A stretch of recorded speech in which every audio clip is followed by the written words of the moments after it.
December 3rd, 1933. School is going to be closed 2 weeks on account of the measles. I hope Helen doesn't get it. December 7th, 1933. After dinner, Francis and I went up to Aunt Delia's. Girlie is in bed with the measles. Look at it. It's the early 30s, the Great Depression underway, and your family, once well off, finds himself facing financial ruin or adversity. Just a bit of what happened to Elizabeth Hartzell, whose full story is now being brought to life thanks to her grandson and his longtime friend. Here to tell us about My Grandma's Diaries, our grandson and video editor, Mark McKinney, and Liz Duren, whose role is diary editor and the voice of Elizabeth. That's me. This is amazing. So, and you actually brought the diary. We did. We brought the diary, so there you go. There you go. This is how old? This starts in 1936, and this is the second 5-year diary that she will have. She wrote every day for 10.5 years, never missed a day. There is not a blank page in that thing. And these diaries lasted through weather, through a lot, and they're in really good shape. Yeah, she took good care of them. Tell me your initial reaction when you first found them, when you first came across them. Well, I was over at Mark's house, and he said, "Hey, Liz, have I ever shown you these things that I have?" And I looked at these old diaries, and I said, "What's the story?" And he goes, "Well, no one's ever read them." And I said, "Give me my glasses." Right.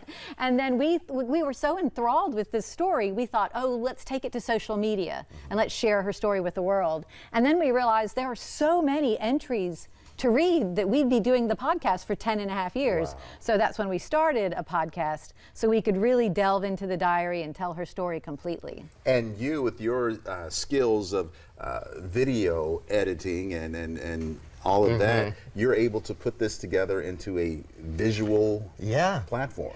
I've been a video editor since the 1980s, and this is the largest project that I've ever taken on. And what we really like about it is the story itself. It was the Great Depression, and her family was fine. But when she started writing these, the family was fine, but within 7 months they were living in a tent. Wow. It in hit hard Arkansas. and fast, yes. And 7-person, this is the special thing about these, is because it's everybody's story. It's a lot of people's stories. She just happened to write it down. And it is a story of the Great Depression. We had no idea that my grandmother lived in a tent, 2-degree weather. She writes in here, it's 2 degrees tonight, and I'm eating, a squirrel.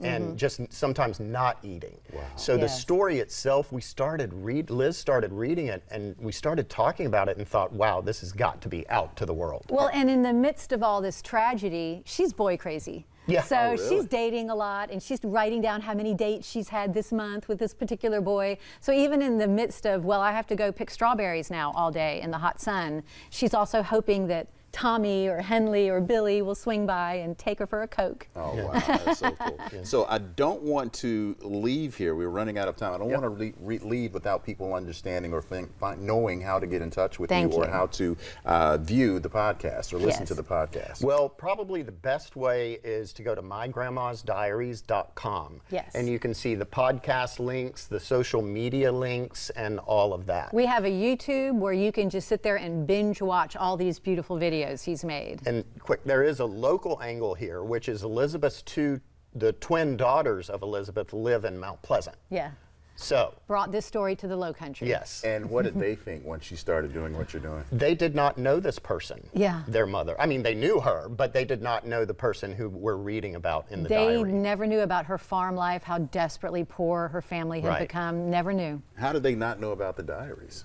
They knew, but they couldn't read them. But they couldn't read them. I see. It's so everybody picked them up and said, "Oh, sorry, I can't read it." And so Liz got hold of them, and the rest is history. The rest is history. We want a Netflix special series. I think it's coming. Thank you very much, and keep us updated. Thank you very much for being here with us, and we'll have more coming up after weather.